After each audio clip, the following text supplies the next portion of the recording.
10. Sekilas tentang gerakan kemerdekaan Indonesia.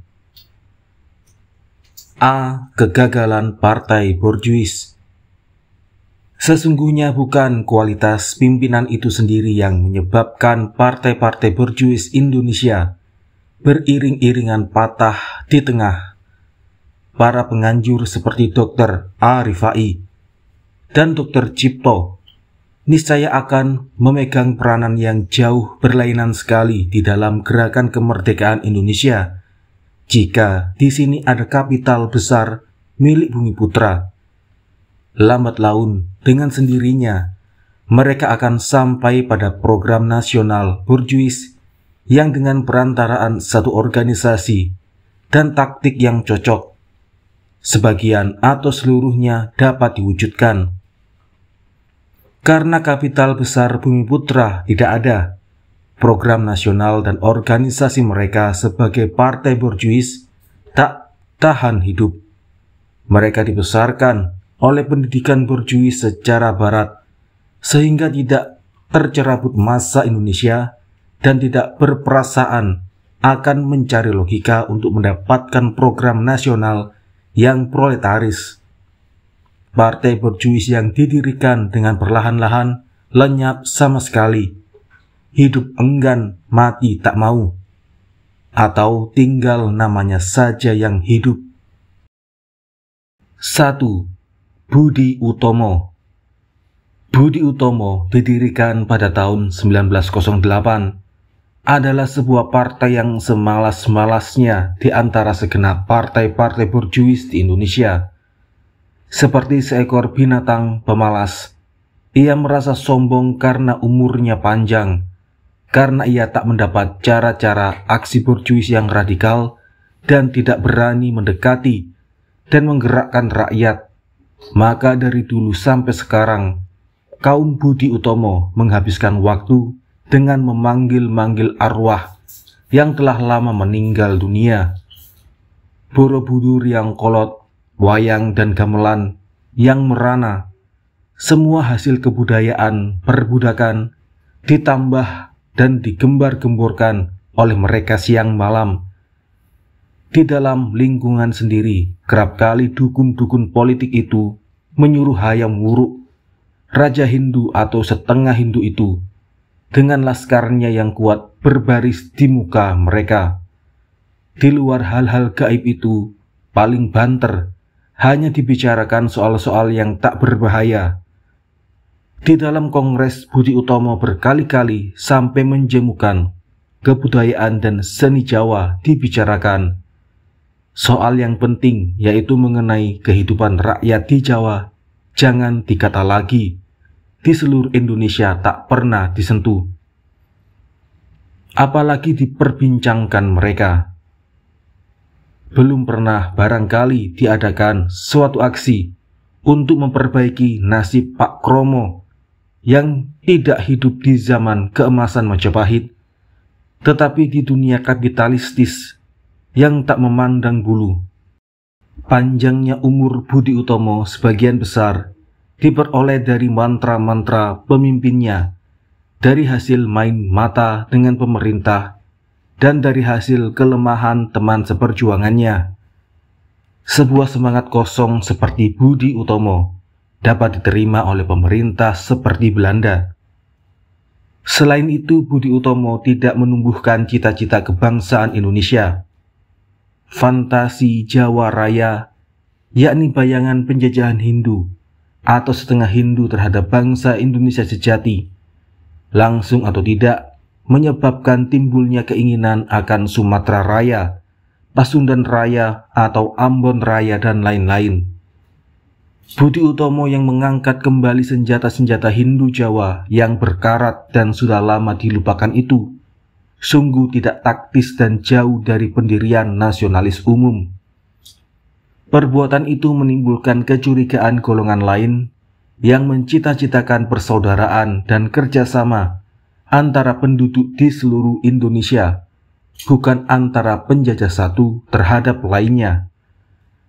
Dengan jalan demikian, Budi Utomo menimbulkan gerakan ke daerah yang bila perlu misalnya Budi Utomo Kuat, dengan mudah dapat dipergunakan imperialisme Belanda. Dengan keadaan seperti ini, keinginan luhur yang satu dapat diadu dengan yang lain, yang akibatnya sangat memilukan. Indonesia tetap jadi negeri budak. 2. National Indies Party. Dengan pikiran pincang dan ragu-ragu, tidak dapat juga NIP yang didirikan pada tahun 1912 mencium kebangsaan Indonesia. Pohon-pohonan yang terapung-apung Indo-Indo-Eropa itu berdiri dengan sebelah kakinya di sisi jurang imperialisme dan sebelah lagi di sisi jurang kebangsaan Indonesia, yang terutama tidak mempunyai cita-cita nasional, yaitu borjuasi Indonesia masa bercerai-berai. Karena itulah satu program nasional yang konstruktif dan konsekuen tak dapat diwujudkannya. Rumpun Indonesisme ala De Westeker ialah cita-cita dari Belanda Indo yang tidak kurang imperialisnya daripada Belanda Totok. Mereka merasa dikesampingkan oleh yang tersebut belakangan, dan itulah semangat yang dikembangkannya. Mereka minta persamaan dengan Totok dan kadang-kadang dibisikkannya perkataan kemerdekaan. Maksud mereka yang sesungguhnya mau membagi kekuasaan, satu orang separuh di antara mereka berdua. Karena si Totok kerap kali terlalu banyak mengambil bagian untuknya sendiri, si Indo mengancam bekerja sama dengan Inlander. Cap yang lebih dalam tak dapat kita tempelkan kepada kebangsaan Belanda Indo itu. Mereka tidak berbeda coraknya dengan bangsa Hindu dan Muslim di zaman Perang Saudara dulu. Tak kalah si jenaka Van Limburg Stirum, pelayan liberal dari kapital besar, memberikan pekerjaan yang menguntungkan Dewen dan Co. waktu itu. Program NIP mencapai tujuannya tanpa menumpahkan darah. De Westeker berjalan terus untuk mencapai itu. Dia menganggap perlu memakai kekuatan Bumi Putra. Dengan perkataannya yang kabur tentang hak dan kemerdekaan, tertariklah Dr. Cipto, Suwardi, dan Co. ke dalam NIP. Kejadian ini memberi jiwa kepada pohon kebangsaan Indonesia yang tidak dikenal di seluruh pergerakan Indonesia. Satu cita-cita modern tentang kebangsaan yang jauh lebih sehat dan lebih luas daripada fantasi Jawa Raya. Cita-cita penjajahan Hindu dan kasta-kasta boleh dikatakan lahir di seluruh kepulauan Indonesia. Tetapi sesudah Dr. Cipto, Suwardi, dan Co. duduk di dalam NIP, orang betul-betul memperhatikannya. Di sana dapat dilihat satu pertentangan antara anggota-anggota perkumpulan itu. Di satu pihak, berdiri Indo-Borjuis yang dididik secara imperialistis, sombong dan penuh curiga. Di pihak lain berdiri Bumi Putra yang ekonomi dan politiknya tergencet, diperas dan diinjak-injak. Sebuah asimilasi baik sosial ataupun ideologi belum pernah tercapai. Seorang anggota NIP merasa sangat senang mendapat pembagian kerja 50-50 dengan si Totok yang sangat dibenci itu. Pengangkatan Dewen menjadi anggota Dewan Rakyat, kemudian menjadi pegawai tinggi, sesungguhnya menjadi obat yang mujarab buat penyakit politik NIP, aksi revolusioner. Mogok saja jauh dari keinginan Indo anggota NIP. Apalagi revolusi meminta hubungan rapat serta asimilasi sejati dengan bangsa Indonesia, bukan dengan priai-priai yang bersih saja, melainkan juga dengan Pak Kromo. Dan yang lebih utama, pembagian kekuasaan politik dengan si Inlanders yang terbesar jumlahnya, dan pemogokan yang mungkin berubah menjadi revolusi, meski sekecil apapun tentulah takkan pernah cekcok dengan kepentingan dan ideologi tuan tanah dan pegawai-pegawai Belanda Indo. Selama perkataan hak dan kemerdekaan tetap tinggal gelap, selama itulah Belanda Indo dapat bergandengan tangan dengan priai-priai Jawa. Tetapi pertentangan kelas yang beberapa tahun belakangan ini terbukti dalam pemogokan, maka keluarlah nasionalis imperialis. Nasionalis menurut sebutan dan imperialis menurut perbuatan dari National Indies Party. Apa yang diidamkan oleh Indo anggota NIP sekarang dibukakan oleh IEV, hak, tanah, dan fasisme. Anggota NIP Bumiputra umumnya lebih radikal dari Belanda Indo. Akan tetapi mereka terkungkung dalam kebangsaan Douwesdekker, satu teori yang menggembirakan perihal darah timur dan perasaan timur, yang sebagian ekonominya ditutup dengan wardism yang kacau itu. Sekiranya NIP mempunyai seorang pemimpin yang sanggup mempertalikan kebangsaan Indonesia dengan program proletaris dan sanggup menarik kaum buruh ke dalam partai itu, niscaya NIP, meskipun ditinggalkan oleh Belanda Indo yang fasistis itu, dapatlah hidup terus dan boleh jadi lebih kuat dari yang sudah-sudah.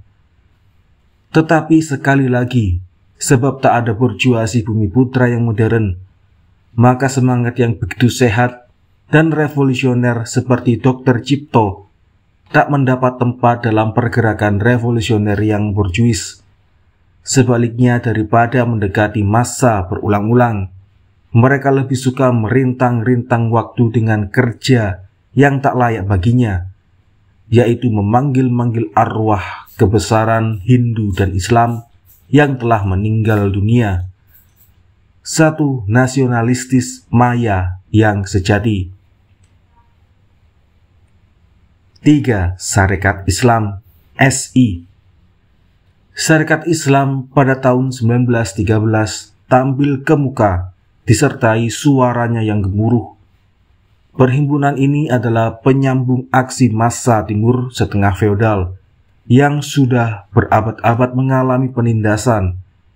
Tetapi ia bukanlah suatu aksi massa yang teratur, tetapi manifestasi dari perasaan massa yang kurang senang di bawah pimpinan saudagar-saudagar kecil. Dengan melibatkan agama, dikumpulkannya si Kromo ke dalam satu organisasi yang sangat picik, dan pada permulaannya ditujukan untuk menentang saudagar-saudagar Tionghoa. Di dalam perjuangan ekonomi antara saudagar Bumiputra dan Tionghoa, tampak betul kelemahan yang disebut duluan. Kecurangan pemimpin SI menyebabkan dan menimbulkan datangnya kekalahan ekonomi. Dengan berhentinya gerakan, terhenti pula lah kegiatan saudagar-saudagar kecil di dalam SI. Jika kita mau menanamkan paham campur aduk antara Islam, kebangsaan, reformisme, dan demagogi dari pemimpin-pemimpin SI itu, politik, maka sekarang kita pandang sudah menginjak tingkatan politik. Pada tingkatan politik ini, berkat pengaruh kaum revolusioner di Semarang, dapatlah mereka mengadakan aksi-aksi ekonomi pemogokan liar. Massa yang kurang senang yang bersatu dalam SI tak dapat menjadi sendi aksi massa yang teratur. Untuk itu, pemimpin SI tak mempunyai pengetahuan sedikit pun perihal pertentangan kelas, taktik revolusioner, dan kepemimpinan. Tambahan pula program revolusioner yang konstruktif dan konsekuen, kecakapan organisatoris, dan kejujuran administrasi tak ada.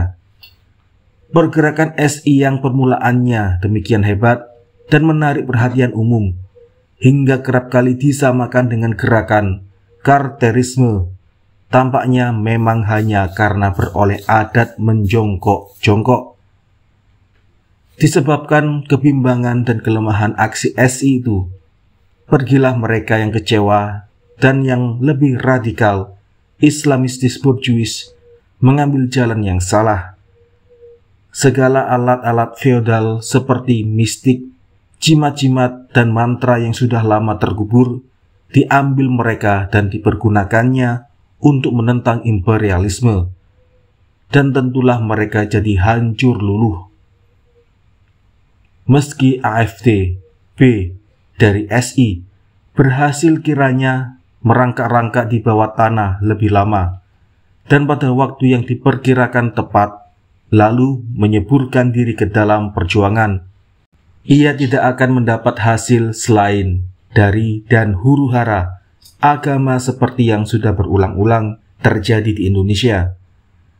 Organisasi SI mati ketika kaum revolusioner Semarang di tahun 1921 membuang disiplin partai trademark Haji A. Salim. Apa yang terjadi sesudah itu tak lain dari perpecahan anggota SI yang paling aktif pergi masuk SR dan PKI.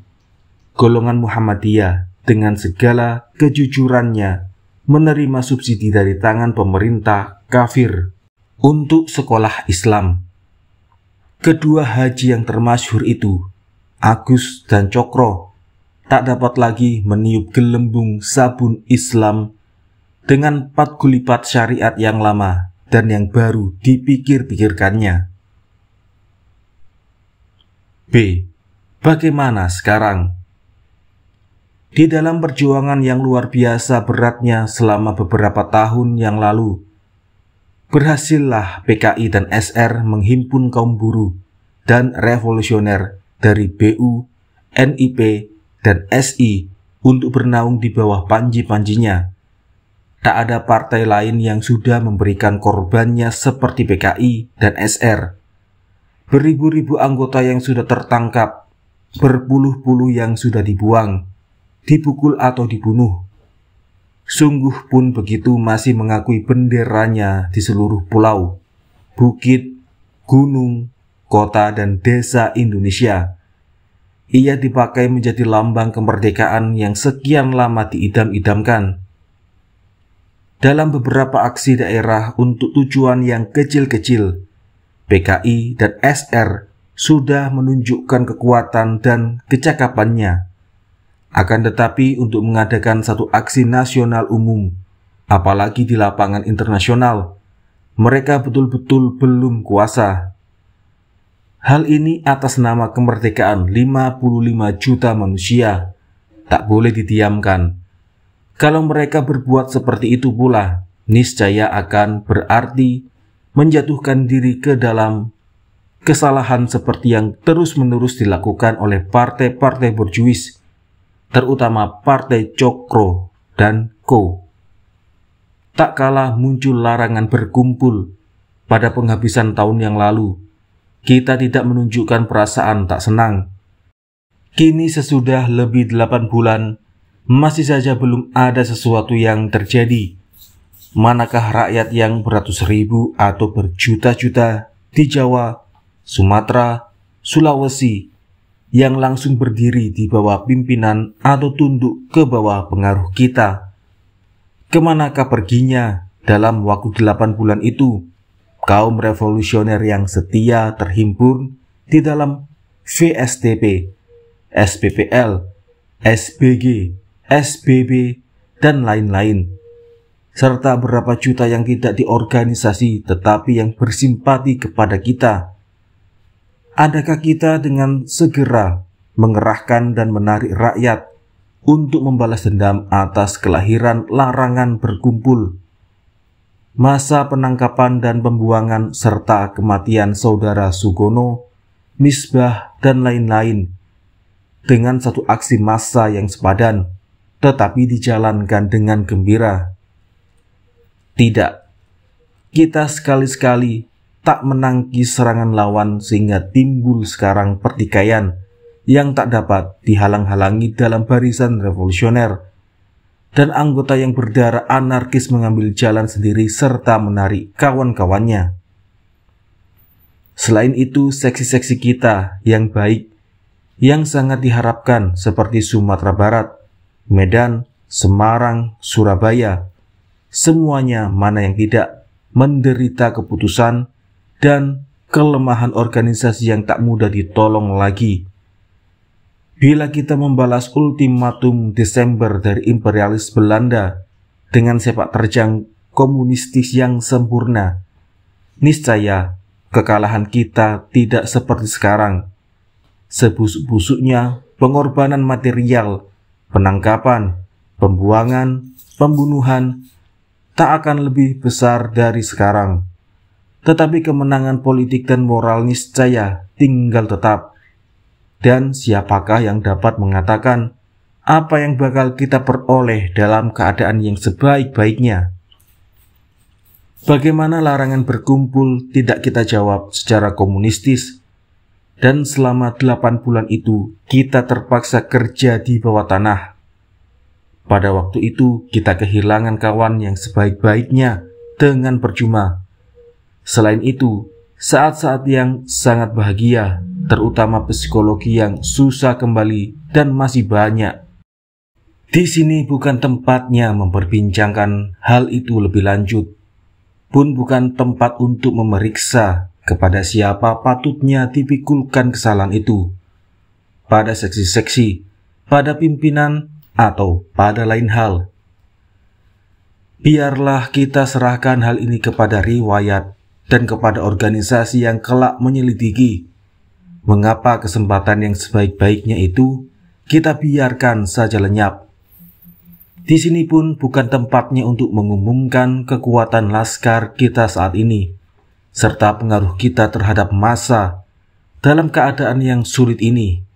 Demikian pun, maksud-maksud kita dan taktik kita pada yang akan datang, juga karena kita sekarang terpaksa bekerja di bawah tanah ilegal. Jadi untuk kepentingan pergerakan sangat banyak yang mesti dirahasiakan, yang di belakang hari akan kita ceritakan kepada kawan-kawan seperjuangan dan kepada mereka yang menyetujui kita. Harap diperhatikan sungguh-sungguh maksud kita, aksi massa yang bukan putsch. Harap dicamkan sekali lagi bab 9. Semestinya kita dengan segera mengorganisasi dan memimpin pemogokan dengan tuntutan yang cocok dan semboyan-semboyan yang jitu untuk menentang dan menjawab larangan berkumpul itu.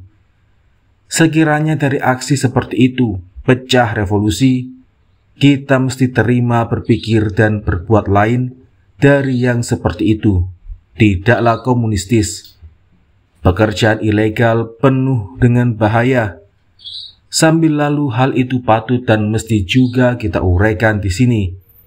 Pekerjaan legal dan hanyalah pekerjaan legal yang melahirkan organisasi, pembicaraan, organisator dan pemimpin. Majalah, partai dan pidato-pidato yang legal dapat mendidik bangsa kita yang tercecer itu melalui cara yang berfaedah sekali untuk jadi ahli politik dan menghidupkan pikiran umum revolusioner yang penting itu.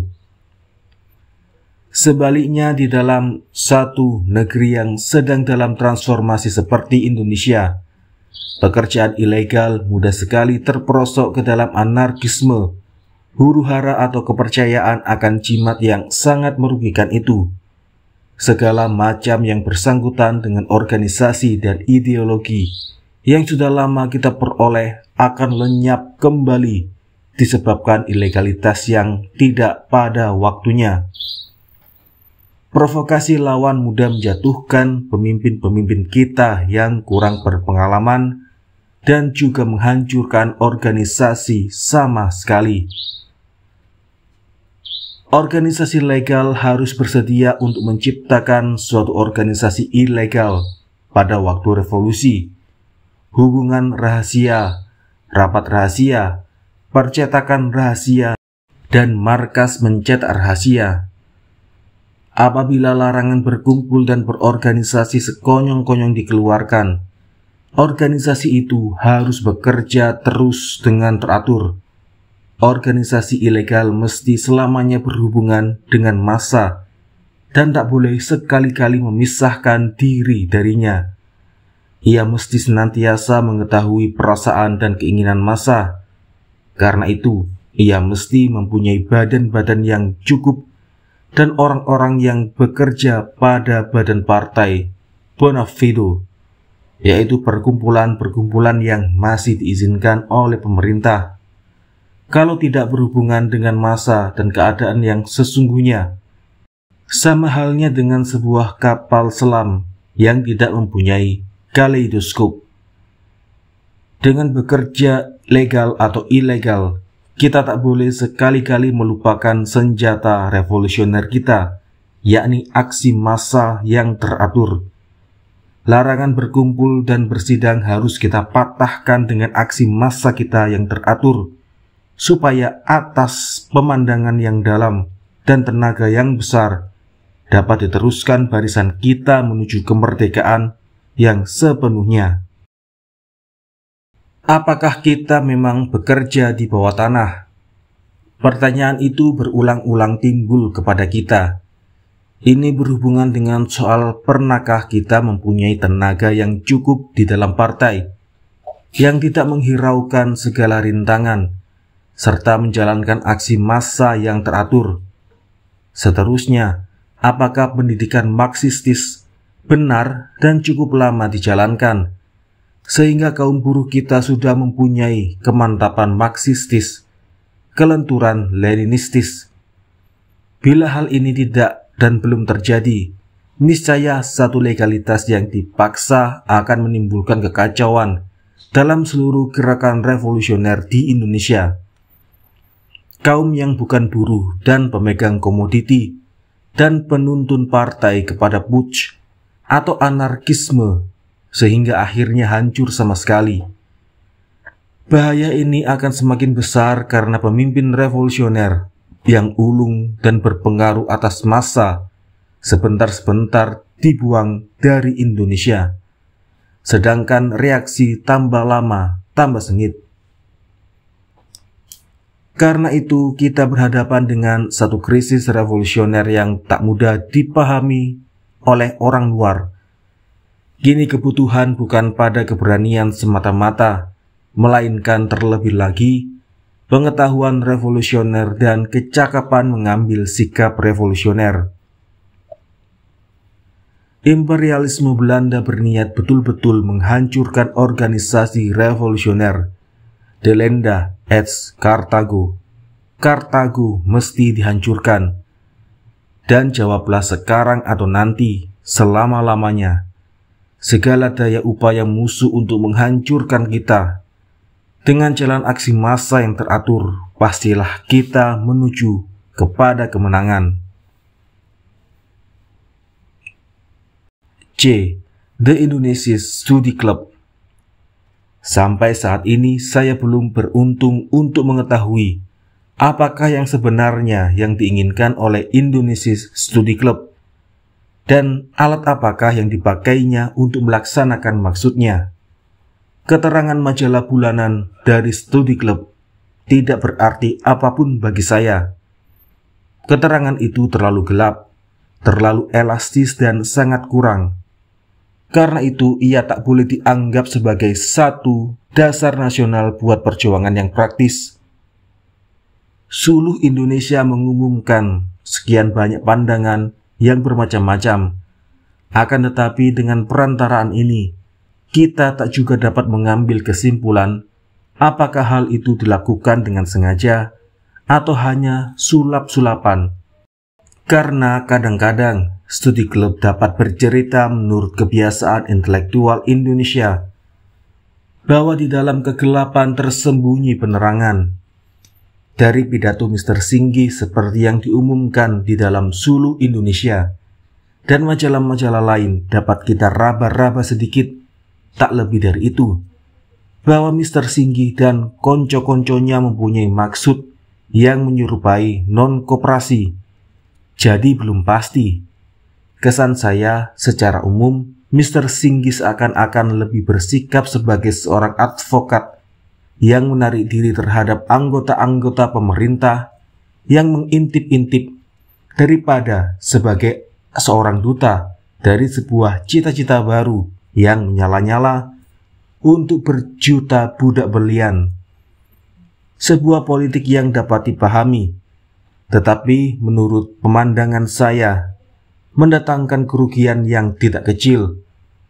Menurut pengalaman, rasanya dapat kita ketahui bahwa rakyat kita yang sederhana ini tidak suka lempar batu sembunyi tangan, tidak suka paham-paham yang muskil, dan menghabiskan waktu untuk membalas kata-kata yang kosong. Rakyat kita menghendaki perkataan yang terang dan pasti. Kalau tidak begitu, ia akan tetap meraba-raba dan menduga-duga, dan tak akan dapat diajak mengadakan aksi. Juga saya tak mengenal isi studi klub yang berjuis itu. Tetapi sesudah 25 tahun pergerakan kebangsaan, patutlah kita mempunyai satu ketentuan. Bukankah kita tak boleh menganggap bahwa kaum terpelajar studi klub akan tinggal berabad-abad di dalam laboratorium sosial, mengupas-ngupas dan mematut-matut saja? Karena itu biarlah kita menganggap untuk sementara waktu bahwa studi klub menghendaki kemerdekaan nasional dan ia mau memakai senjata non-koperasi. Akan tetapi dengan sebab-sebab yang sudah kita maklumi, hal-hal itu sementara waktu dirahasiakan dulu.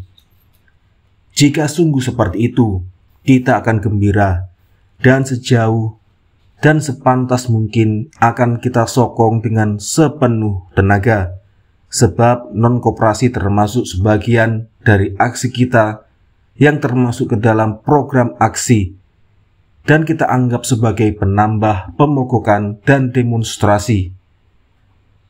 Tetapi masih jadi satu pertanyaan besar, apakah non-koperasi saja, meskipun ia baik dalam politik maupun ekonomi, dapat dijalankan dengan sempurna, dapat mendatangkan hasil bagi Indonesia secara umumnya? Perihal ekonomi dan pemboikotan, kita persilakan pembaca melihat uraian-uraian di muka.